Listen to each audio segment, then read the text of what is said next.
Ya, bueno, pues muy buenas tardes, estimados amigos. Ya estamos listos en esta tarde para llevar esta mesa de diálogos número 2, opinando sobre criterios federales. Y bueno, pues la idea es que cada viernes estemos reuniéndonos para que efectivamente podamos comentar acerca de lo que sale de tesis aisladas, jurisprudencias y ejecutorias de amparo.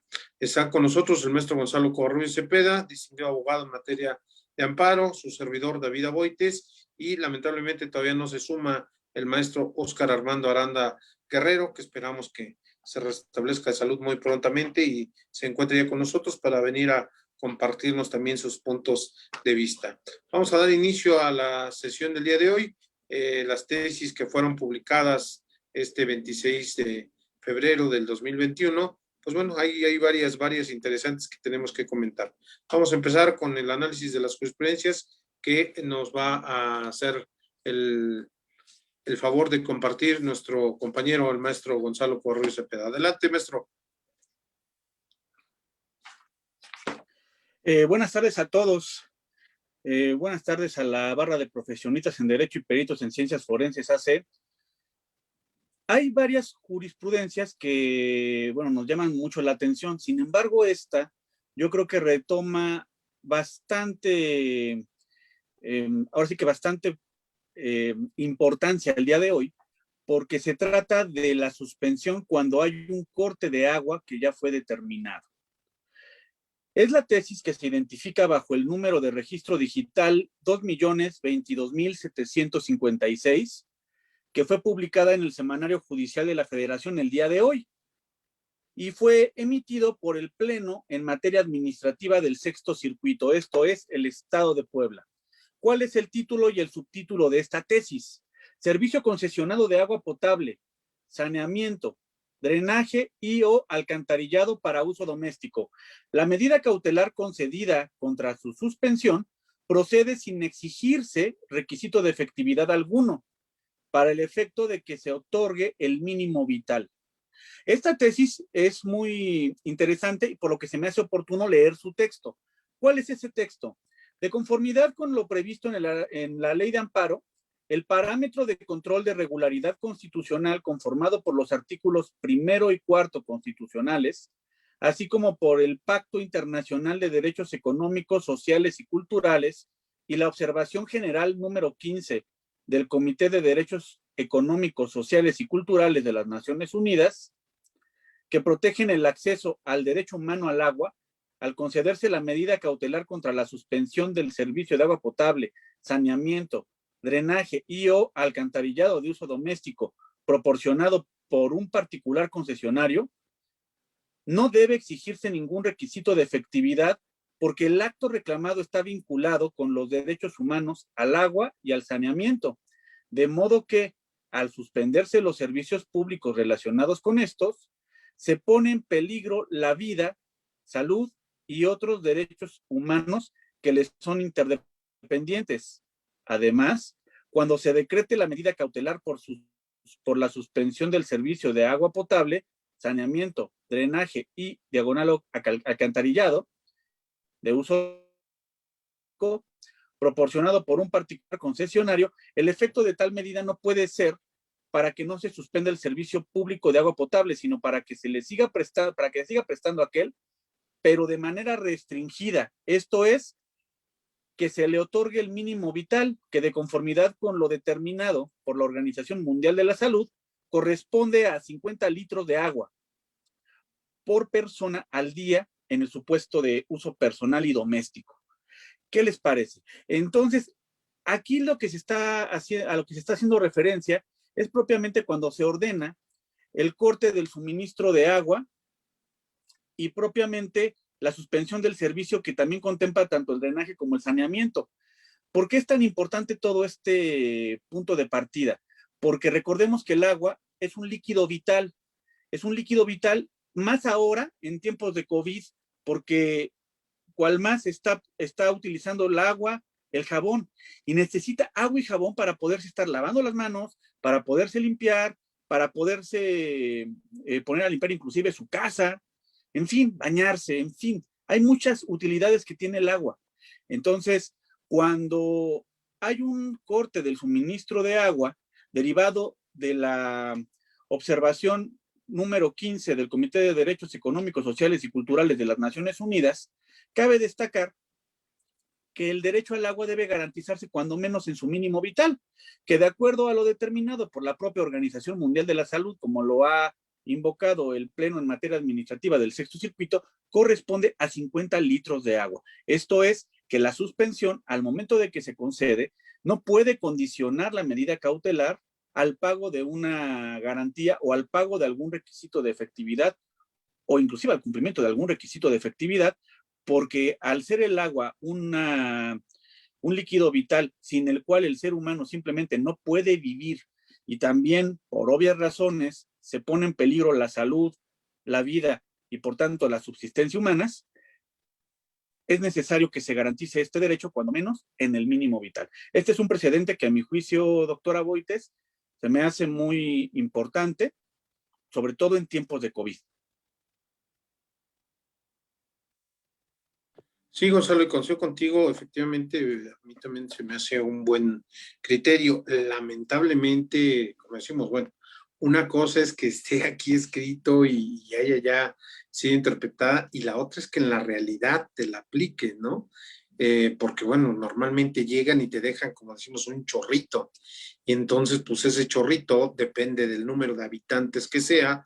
Si lo trasladamos a 50 litros, como dice el pacto internacional, entonces, pues si somos tres, pues van a ser 150 litros, pero ¿y cómo los voy a medir? Tendría que medirlos para ver si están cumpliendo o no con ese mínimo, ¿no? Porque como tú dices, bueno, pues es la comida, es el aseo personal, el aseo de casa, ahorita con cuestiones de pandemia, todo este tipo de cosas, pero de verdad es complicado porque yo no veo que traigan algún aparato así que tú digas, ya, se lo calibramos para que, a ver cuántos son, incluso me imagino que ni siquiera llegan a preguntar cuántos habitantes son, ¿no? Traigo la orden de restricción y efectivamente ya no agarran y la quitan, la cortan total, pero sí la restringen muchísimo. Y entonces, bueno, de esa forma, tú al dejar ese chorrito, como decimos, pues sería muy complicado, tendrías que estarla midiendo para ver si efectivamente te dejaron esa medición, ¿no? Pero, sin embargo, bueno, efectivamente, no nada más aquí, vemos en muchos lugares, en zonas de la misma Ciudad de México, que no tenemos el mismo acceso al agua, no se diga Iztapalapa, que cierran calles, aquí en el Peñón de los Baños, por donde estamos, pues ellos rapidísimo, porque salen, no tienen agua, salen a circuito, les cierran el aeropuerto y inmediatamente les mandan 1000 pipas, ¿no? Pero hay colonias que están muy olvidadas. Y bueno, ¿qué hablar de aquellas personas que allá por el norte se anduvo divulgando que tenían presas privadas, ¿no? Y que no liberaban el agua y la restringían, pues para los campos también, ¿no? O sea, una cosa es para la vida, pero hay gente ¿No? que vive y que obtiene sus ingresos de ese riego que se le hace a su cultivo, ¿no? Y entonces también estás poniendo en riesgo su economía de ellos, si bien no la vida, pero también su patrimonio, ¿no? Sí, exactamente. Pero insisto, o sea, es un precedente que sienta jurisprudencia ya en el sexto circuito judicial en Puebla, que desafortunadamente por esa sola razón no es vinculante al primer circuito, al segundo, al tercero y así sucesivamente, más que en Puebla.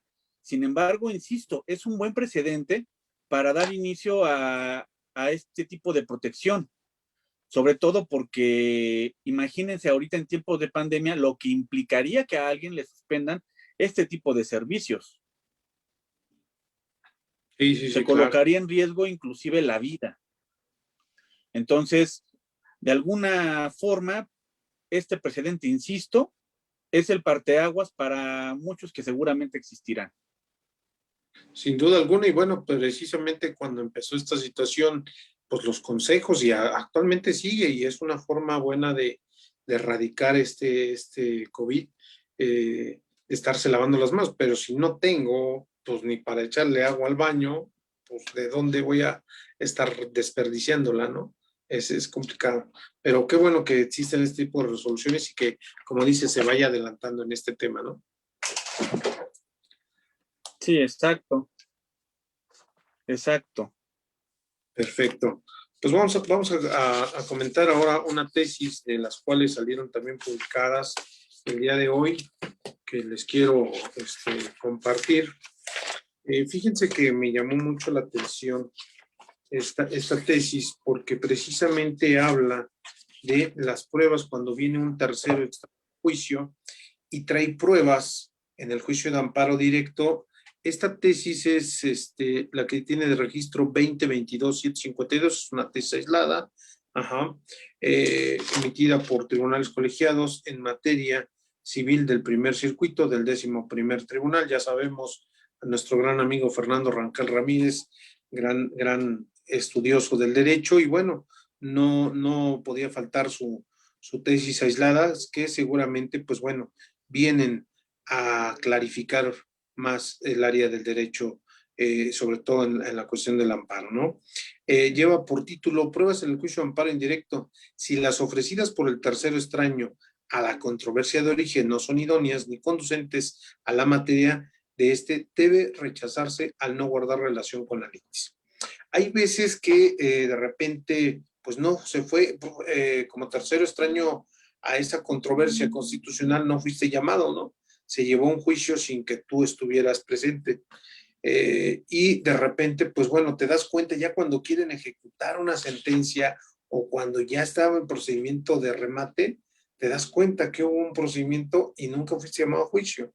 Entonces, es válido que tú traigas pruebas, pero sobre todo pruebas para acreditar tu interés jurídico, no tanto para que sean valoradas para fondo, porque eso será en un juicio precisamente principal donde se debata con tu contraparte respecto a ese título que traes. Aquí únicamente acreditas interés jurídico y se revisa si existe o no ese interés jurídico, porque en caso contrario de que no acredites eso, pues sería una causal de improcedencia contemplada en la ley de amparo, en el artículo 61, fracción 12, y lógicamente te lo tendrían que, ya no sería improcedente, ¿no? Su tramitación. Si bien es cierto, está el derecho de la idoneidad de la prueba que pues se pueden también traer al juicio de amparo y que esta prueba debe ser congruente con la materia del debate. Aquí el debate no es tu título de propiedad en un momento dado, estamos hablando de un bien inmueble, sino estamos hablando de tu interés jurídico. Entonces, si no traes pruebas precisamente para acreditar este interés jurídico, pues como dice la jurisprudencia, te lo tienen que rechazar porque no guardan relación con la litis, pero la litis del amparo indirecto, no del juicio principal, que sí, bueno, pues ya se estudiará en en el juicio principal, ¿no? El juzgador de amparo no va a realizar ese análisis o esa validación o valoración respecto de ese título, porque eso le corresponde precisamente al juez en el juicio de origen debatirse. Por eso es importante que esas pruebas que nosotros traigamos pues sean para la acreditación de ese interés jurídico. En alguna ocasión me aconteció que efectivamente se había llevado ya un juicio de origen ante un juez civil y mi cliente obtuvo una sentencia favorable. Sin embargo, esta sentencia nunca la inscribió en el registro público, era un juicio de usucapión donde demanda al que aparecía, se enfrentaron los dos, se acreditó su derecho y se le da la razón a mi cliente. Sin embargo, el deudor, por, como decimos, mala leche, va y realiza y firma como aval, saca un crédito a su esposa, firma como aval, no lo pagan y vienen y embargan la propiedad. Ya se dan cuenta cuando ya están al final y ya evaluando todo la casa, ¿no? Para venderla junto con su pedazo que él ya había prescrito. Sin embargo, como sabemos que, pues bueno, la inscripción de una sentencia usucapión es el trámite más burocrático que existe en nuestro país, pues él desistió, estuvo haciendo intentos y le pedían un requisito y de ese requisito se derivaban 5, 10 y nunca pudo hacerlo. Entonces se quedó con su sentencia, pero ya había una orden, había una resolución judicial por parte de un juez civil. Sin embargo, repito, nunca fue llamado a juicio. Trajimos esa sentencia cuando nos damos cuenta que el Banco Santander ya estaba por rematar la casa, tramitamos el juicio de amparo indirecto y venimos y acreditamos ese interés jurídico con la sentencia que estaba a nombre de mi cliente. Y lógicamente nos concedieron la razón porque él nunca fue llamado, nunca fue vencido a juicio para deducir sus derechos, ¿no? Entonces, ahí nos enfocamos nosotros únicamente a eso. La validez del acto, eso ya fue en el juicio de origen. Ya no tiene nada que ver mi documento que en un momento dado yo demostré mi compraventa que hice y lo que acredité ante el juez de origen, ya no tiene nada que ver con la naturaleza de la litis del juicio de amparo. Son dos cosas diferentes. Y eso a mí se me hace pues muy interesante que existe este tipo de análisis precisamente para que quede claro. Ajá. ¿Cuándo se te van a admitir pruebas? No nada más, pues vengo a ofrecer pruebas porque sí o quiero ofrecer todas. No, tienes que revisar cuál es esa materia de tu litis. Adelante, Gonzalo. Sí, aquí esta tesis tiene algunas particularidades. Primero, se está haciendo la referencia a que son pruebas en el juicio de amparo indirecto. Tenemos que considerar que el artículo 75 de la ley de amparo prevé que en el juicio de amparo se van a valorar los actos tal y como aparezcan probados ante la autoridad responsable. Por lo tanto, por regla general, no se van a admitir más pruebas que las que hayan sido en su oportunidad rendidas ante la propia autoridad. Sin embargo, cuando la parte quejosa no pudo defenderse dentro del procedimiento de origen, hay posibilidad de ofrecer pruebas, como lo es en el caso de la persona que tiene carácter de tercero extraño. Pero, ¿qué es un tercero extraño? Es una persona que no tuvo acceso a la, bueno, que no tiene injerencia en la controversia, ya sea porque no forma parte de esta relación procesal o bien de forma equiparada cuando nunca se le notificó o se le llamó a dicho procedimiento. En este caso, por lo que logro entender de esta tesis, se trata de una controversia de naturaleza civil. Cuando yo ofrezco pruebas en el juicio de amparo, debo tener en cuenta cuál es el objeto para el cual se está promoviendo el juicio, porque yo creo que de aquí es de donde se parte en esta jurisprudencia. Bueno, en esta tesis aislada, perdón. Porque esta tesis aislada deja claro que el Tribunal de Amparo no puede sustituirse en la autoridad responsable. Si la autoridad responsable es un juzgado civil o un juzgado de alguna otra naturaleza, independientemente de todo, lo que va a tener como consecuencia el que una persona tenga el carácter de tercero extraño y lo acredite dentro del amparo, únicamente va a ser el que se reponga el procedimiento, obviamente declarando insubsistente todo lo actuado hasta el emplazamiento y de ahí pueda comparecer la parte quejosa para deducir sus derechos. Eso es lo único que va a tener como consecuencia un amparo de esta naturaleza. Sin embargo, aquí, si yo quiero demostrar un interés jurídico, porque es el único interés que puedo yo reclamar, bueno, perdón, que digo reclamar, alegar dentro de un amparo de naturaleza civil, porque proviene de un juicio de naturaleza civil, en términos del artículo 107, solamente puedo alegar interés legítimo, interés jurídico, perdón. Si yo estoy alegando un derecho de propiedad, ese derecho de propiedad debe estar plenamente acreditado. En este caso, ¿cómo lo debo acreditar? Lo debo acreditar con un documento que demuestre que yo soy el propietario. Llámese escritura, llámese una sentencia firme, en fin, hay muchos medios para poder determinar si una persona tiene interés jurídico dentro del juicio de amparo. Aquí no cabe el interés legítimo por obvias razones, porque el artículo 107 es muy claro. Debe haber una titularidad del derecho subjetivo protegido por la norma objetiva en los términos constitucionales. Y por obvias razones, si la prueba no guarda una idoneidad respecto a la controversia, estas pruebas se tienen que desechar. Obviamente, al momento de que el tribunal las rechaza, pues no está cometiendo ninguna resolución ilegal, porque como tú lo acabas de mencionar, Aboites, Las pruebas de entrada tienen que cumplir con un principio de idoneidad y en un segundo momento también yo debo deducir que dentro del juicio de amparo no se va a conocer sobre el fondo de la controversia. ¿Por qué? Porque estamos alegando una ausencia de emplazamiento, si es que hay un tercero extraño a juicio. Sí, claro, claro, es muy importante señalar esa situación y eminentemente es una cuestión ¿Me civil. escuchas? Ya, Sí, sí, que se corta. sí, sí, te decía que eminentemente, bueno, pues es una tesis de carácter, tesis aislada, de carácter civil. Ajá. Pero es interesante saber cómo se está manejando esta situación. Adelante, te escuchamos, Gonzalo, con tu otro comentario. Claro que sí. Esta tesis proviene también del Pleno en materia administrativa del Sexto Circuito. El Sexto Circuito tuvo esta ocasión mucha intervención para crear jurisprudencia, para sustentar jurisprudencia. Es la tesis de jurisprudencia identificada bajo el número de registro digital 2.022.749. Y aquí, ¿por qué es tan importante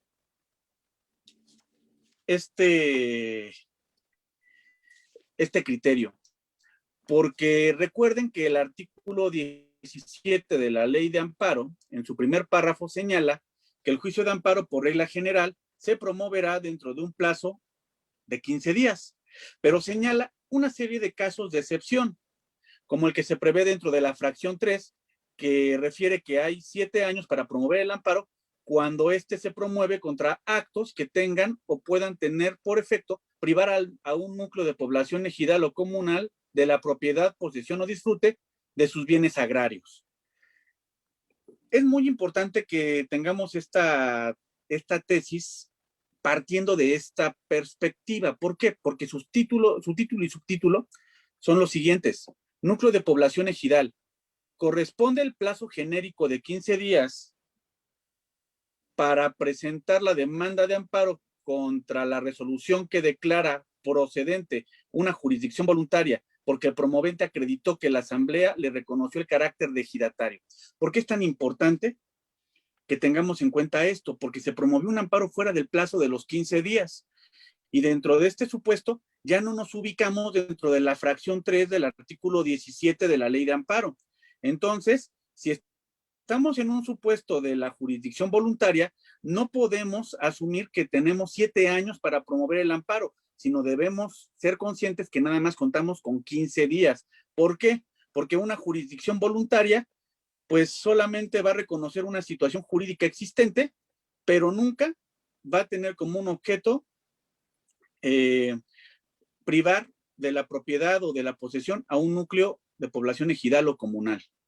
Sobre todo porque, como se señala dentro de la propia tesis, en atención a lo dispuesto por los artículos 165 y 167 de la ley agraria y 530, 531, 533, 534 y 535 del Código Federal de Procedimientos Civiles de aplicación supletoria al primer ordenamiento citado, se tiene que las resoluciones del Tribunal Superior Agrario, del Tribunal Unitario Agrario que declaran procedente un procedimiento de jurisdicción voluntaria porque el promovente acreditó que la Asamblea General le reconoció el carácter de ejidatario, no va a tener efectos constitutivos. Esto es muy importante, sino solo declarativos, habida cuenta de que en tal procedimiento no existe controversia entre las partes y la resolución de ningún modo crea algún derecho a quien lo promovió, pues este lo creó la asamblea en la que se acordó reconocerle tal carácter.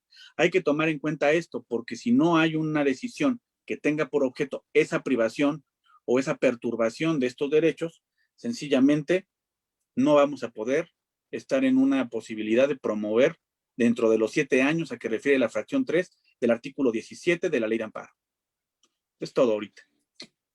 Claro, claro que sí. Los términos, pues recordemos que son fatales, ¿no? Y luego la interpretación que nosotros hacemos, pues queremos que sea como nosotros la entendemos, ¿verdad?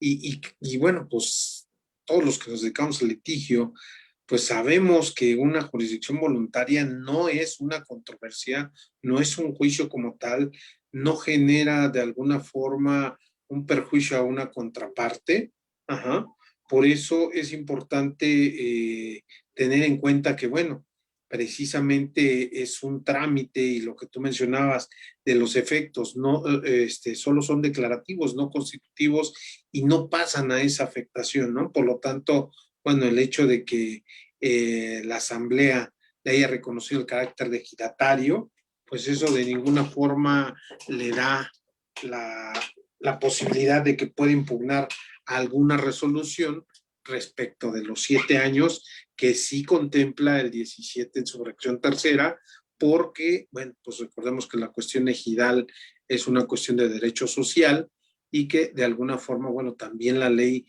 es muy, al igual que en materia laboral, es muy protectiva porque, bueno, pues se encuentran ahí grupos que pueden pertenecer en un momento a cuestión vulnerable, en las cuestiones de ejidales, agrarias, podemos tener comunidades indígenas, entonces el margen de protección que tienen, pues van más allá de lo normal, ¿no?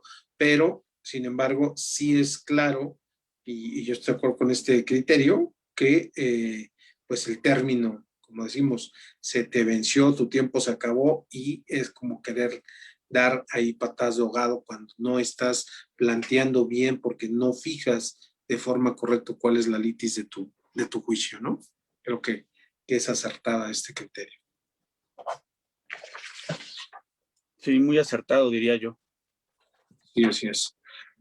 Bueno, les comparto otra tesis aislada, compañeros, de registro 2022-744, también por el día de hoy en el área civil. Dice, costas en el juicio civil. Debe de condenarse a la parte actora si se revoca el auto admisorio de la demanda. Este se generó allá en San Luis Potosí, en el quinto tribunal colegiado en materia del trabajo del tercer circuito. Y bueno, se oye interesante porque pareciera que es como una amenaza, ¿no? Recordemos que hay veces que planteamos demandas y quien la revisa o no, si se admite o se desecha, es el juez. Y hay veces que pues se plantea y se plantean cosas que no son, ¿no? Y tratamos de burlar por allá a la autoridad y nos metemos y no la admiten. Pero de repente, bueno, al notificar viene la impugnación en un momento dado por parte de la apelación, si es que así procede el auto y así lo marca la ley. Ajá. Si procede esta apelación, se impugna ante un tribunal de alzada y este tribunal de alzada revisa esa admisión que se hizo por parte del juez ACO. Y si se determina que no estuvo bien admitida o que no tenía por qué admitirse, pues bueno, ahí pudiera ser que recordemos que la resolución que dicta un tribunal de alzada en revisión, pues lógicamente modifica la de origen, la de primera instancia, como le llamamos, y esto pudiera traer como consecuencia que pues se cambie, ¿no? Se revoque y entonces se deseche esta demanda que ya se había admitido. Y entonces aquí a mí me surge una duda porque realmente no ponen alguna hipótesis, nada más es que te la desechen.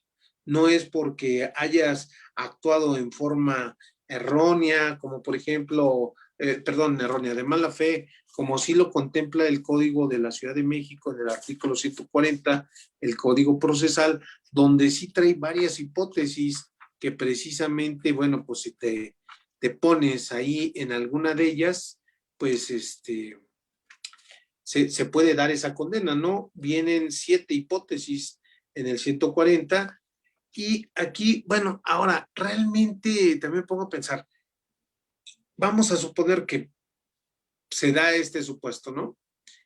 Viene la sala, ya me habían admitido la demanda porque la planteé, el juez civil no hizo una buena revisión, de mi contraparte se da cuenta, impugna a través de la apelación esta admisión de demanda y la sala le da la razón. La mayoría de si no tiene cuantificación, recordemos que hay demandas indeterminadas de lo que está peleando, ahí luego de repente tenemos algunos problemas, porque pues como no tenemos nada determinado, no tenemos una cuantía. Hay veces que te dicen, pues las costas van a ser un porcentaje, ¿no? De lo que hayas reclamado. pero es que tenemos cuantía, entonces te tienes que ir al arancel. Y bueno, el arancel normalmente que tenemos en algunos estados va a ser problemático porque te dicen, pues 20, incluso recuerdo el del Estado de México, ¿no? 100 pesos por la lectura de la demanda, 200 por la de la contestación, 300 por ir a una audiencia. Y entonces, pues ya aquí apenas va iniciando, entonces dices, pues valdrá la pena promover todo esto, o sea, cobrar las costas en el juicio para que realmente se lo cobre a la parte actora yo como demandante. Porque pues si me voy a un arancel, pues quién sabe si la vayan a condenar. Bueno, la van a condenar, pero no sabemos a cuánto, porque no se ha actuado. Apenas estábamos en la contestación de demanda, tuve que haber contestado la demanda por, como decimos, ad cautelam, por si la apelación no me pegaba, pues no podía decir, no, es que como no me dieron la razón en la apelación, pues entonces ahora vengo a contestar la demanda, ¿no? Se tiene que hacer ad cautelam para efectivamente poder ejercer ese derecho, ¿no? Entonces, sí es importante revisar cuando valga la pena este arancel o cuando no se rija por arancel, pero sí se esté reclamando una cantidad en específica determinada y que, bueno, puedas ir por algún porcentaje que valga la pena, ¿no? Creo yo que es otra hipótesis que quieren agregar a los códigos civiles. No sé si ya el proyecto de Código Nacional de Procedimientos Civiles al respecto contemple este tipo de hipótesis, pero bueno, sería interesante ver hasta dónde realmente se puede plantear esta situación. Sería mi comentario, Gonzalo. Sí, es muy interesante. De hecho, estoy revisando ahorita esa tesis, que es la que se encuentra identificada bajo el registro digital 2.022.744, y es de San Luis Potosí. Y está sustentada por el segundo tribunal colegiado en materia civil y administrativa del 9º circuito. Como tú lo dices, a veces si nos vamos al arancel, sería cuestionable que nosotros promoviéramos para que a alguien se le condenen costas. Sin embargo, también hay que reconocer que en muchas de las ocasiones, cuando se promueven este tipo de procedimientos, en este caso yo, aquí por lo que logro inferir, se trató de un recurso de apelación contra el acuerdo que tuvo por admitida la demanda. Obviamente se trata de un recurso de apelación seguramente de tramitación con efecto devolutivo y no suspendió el procedimiento. Como lo has mencionado, no necesariamente se trata de un procedimiento en el que se suspendan los términos o se suspenda la jurisdicción, como decimos, sino es un procedimiento donde todo sigue corriendo. O sea, ya habré corrido con la contestación de la demanda, seguramente ya tengo a lo mejor hasta asignada una fecha de audiencia, no sé. Sin embargo, aquí lo que cabe rescatar, es que el artículo 135 del Código de Procedimientos Civiles para el Estado de San Luis Potosí dispone que al que no obtenga una resolución favorable, dice, ya en lo principal, ya en los incidentes que sugieren. Entonces, resoluciones pueden haber de muchas. Regularmente los códigos de procedimientos civiles distinguen varias resoluciones, resoluciones de mero trámite, resoluciones interlocutorias, resoluciones definitivas, o sea, sentencias definitivas, perdón. En fin, hay una clasificación de sentencias en muchos códigos. Entonces, la resolución puede ser desde un acuerdo hasta una sentencia. Aquí, lo que está mencionando el propio artículo 135 es que el que no tenga una resolución favorable ya en lo principal, ya en los incidentes que sugieren, será condenado a costas. Aquí dice que no presupone la existencia de una sentencia de fondo desfavorable, sino exclusivamente la finalización del juicio. Cosa que al final sí se puede inferir de este artículo atento al contenido que está mencionando el propio tribunal colegiado. Y cabe destacar que de alguna forma las costas es como una especie de sanción a aquella persona que injustificadamente promovió alguna instancia judicial. O sea, hay situaciones que sí se justifican, pero es más por la ley que por una cuestión realmente ponderativa para nosotros como abogados. Sí, sí, sí, claro, y de repente, bueno, pensaríamos, pues, como dicen, para hacer bien las cosas, plantear bien las cosas, ¿no? Si nosotros sabemos que, por ejemplo, no sé, se me ocurre en materia mercantil, yo tengo determinado tiempo para ir a cobrar un cheque al banco que me libraron y voy después de un año y quiero ejercer una demanda ejecutiva por esa vía, pues lógicamente que yo sé que no, y se le pasa al juzgador que de repente te la recibe y le empieza a dar trámite. Bueno, tengo las excepciones y defensas, pero también tengo el derecho a, en un momento dado, interponer apelación cuando la ley así lo contemple para revocar ese auto a través de la apelación. Y bueno, como sanción por andarme, como decimos, pasándonos de listos, pues bueno, ahí viene tu costa, ¿no? Hay que, Sí, no, y yo quisiera pensar que en este asunto hubo por ahí algún tipo de juicio que ya venía con una cuantía elevada determinada y donde sí, se cobra algún porcentaje, por lo menos para que valiera la pena subir, el claro. rifársela con las costas, como decimos, ¿no? Sí, claro, porque si no, como digo, pues valdrá la pena. Si va a ser, recuerdo hace años que propuso una en el Estado de México que 10 pesos por haber checado un acuerdo y 50 por, dices, no, pues imagínate si así Bueno, cobrara. a lo mejor si el que lo promovió fue un abogado que está practicando por el momento, pues valdría la pena. Cuando apenas está en etapa de formación, Sí, sí, sí, habría que revisar. o por lo menos eso es lo que yo creo, ¿no? Porque yo me acuerdo que varios cuando estábamos en la facultad, a veces con casos reales, empezábamos a hacer nuestras prácticas. Y a veces con cosas que a lo mejor no valían tanto económicamente, pero para nosotros implicaba ya un esfuerzo intelectual de formación, Sí, sí, claro, lo que sí es justificable, ¿no? totalmente. Perfecto. Bueno, vamos a comentario tuyo, Gonzalo. ¿Alguna otra que quieras platicar? Claro que sí. Hay una tesis también de jurisprudencia que fue sustentada por el segundo tribunal colegiado en materia de trabajo del séptimo circuito y está identificada bajo el número de registro 2.022.755. Refiere lo siguiente en título y subtítulo. Recurso de queja. Su interposición antes de que inicie el cómputo del plazo previsto en la fracción 1 del artículo 98 de la Ley de Amparo es oportuna al no infringir ni sobrepasar aquel. Conforme a lo dispuesto por conforme al artículo 98, fracción 1 de la Ley de Amparo, el recurso de queja podrá interponerse dentro del término de 2 días hábiles, siguientes al en que surta sus efectos la notificación del auto que resuelva sobre la suspensión provisional, de lo que se infiere que este medio de impugnación no podrá hacerse valer con posterioridad a ese periodo. Sin embargo, ello no impide que el recurso pueda interponerse antes de que inicie el cómputo del plazo, debido a que esa anticipación no infringe ni sobrepasa el término previsto en la ley. Si se toma en cuenta que el establecimiento de un límite temporal para ejercer un derecho, como en el caso para interponer el recurso de queja, tiene como propósito primordial generar seguridad jurídica respecto a las resoluciones jurisdiccionales, pero no prohibir que ese derecho se ejerza anticipadamente.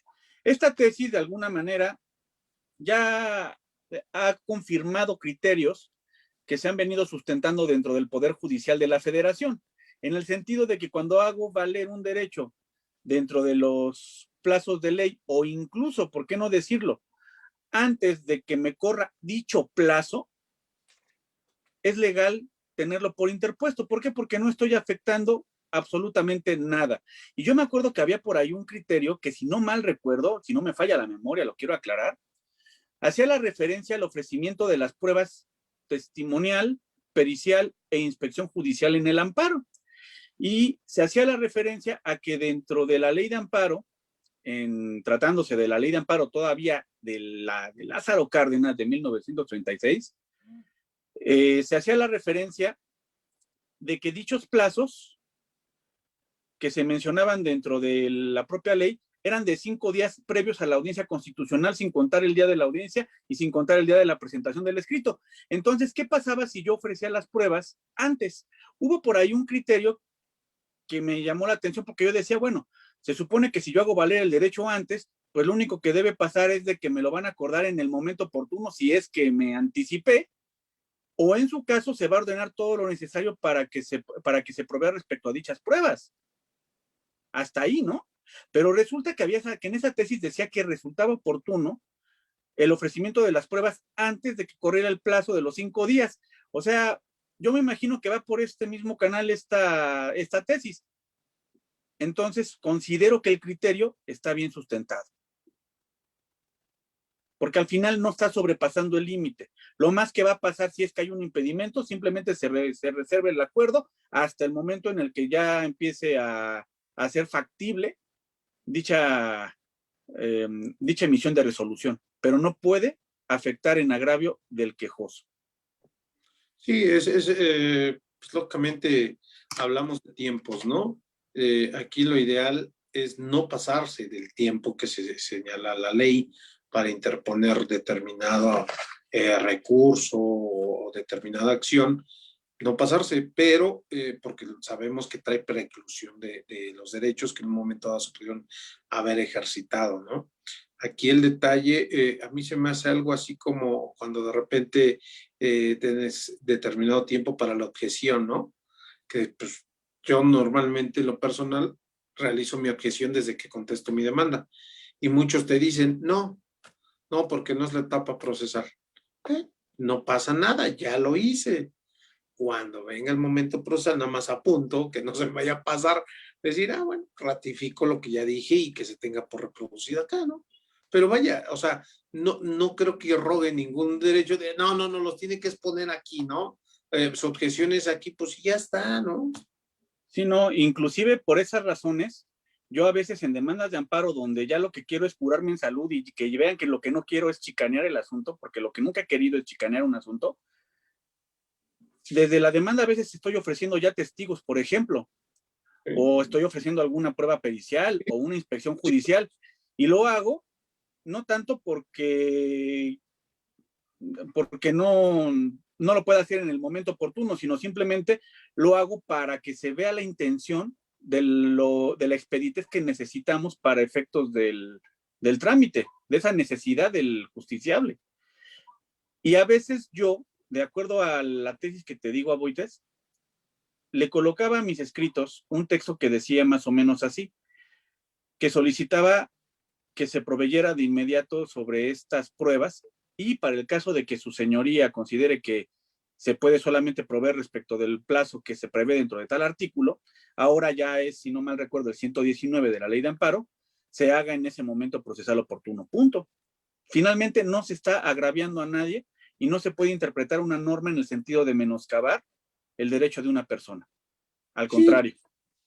Sí, te estás hablando, por ejemplo, yo he visto muchos y de repente criticamos de, oye, es que me está llegando su demanda, por ejemplo, cuando venimos como demandados, ¿no?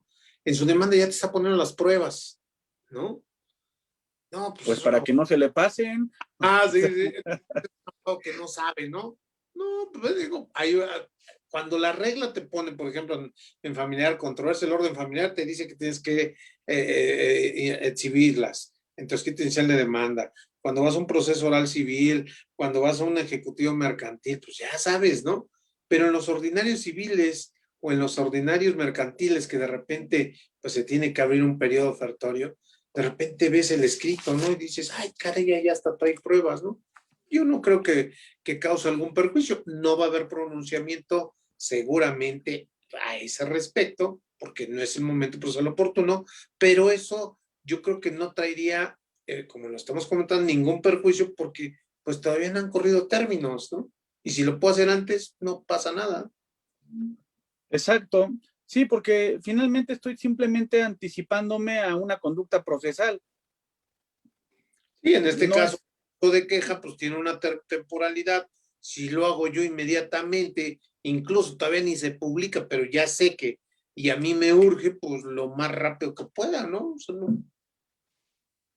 Sí. Eso es muy cierto. Pero no obstante lo anterior, insisto, ha habido criterios donde nos dicen no es el momento procesal oportuno. Tú lo has dicho ahorita. Y sí es cierto, o sea, uno hace la objeción a veces y le dicen no es el momento procesal oportuno. Aquí se trata de un medio de impugnación, pero al ser un medio de impugnación, no estoy agraviando a nadie si hago valer el mismo día que me notifican el recurso de queja.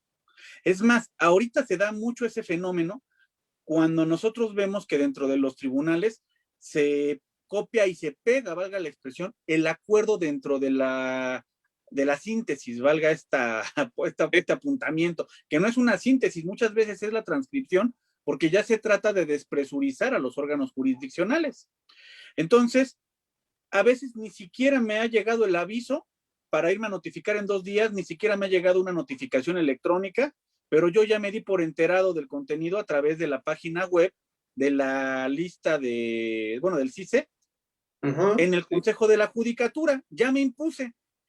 No ha corrido ningún plazo, es más, llega el aviso, ni siquiera me voy a notificar, espero a que me notifiquen por lista, porque muchos esperan ese tiempo para tener un plazo más o menos largo. Sin embargo, muchos ya no van, ¿por qué? Porque impugnaron desde el mismo día. Sí, o de repente te requieren algo, ¿no? Unas copias, pues ya aquí están. No, espérese a que le notifiquemos, pues de una vez, o te requerían para ratificar, pues vas al día siguiente porque tu cliente no puede ir de aquí a que le notifiquen 3 días, pues aquí está. No, es que todavía no le hemos notificado, pues notifícale, ¿cuál es el problema, no? O sea, yo creo que no causa algún perjuicio el hacer las cosas antes.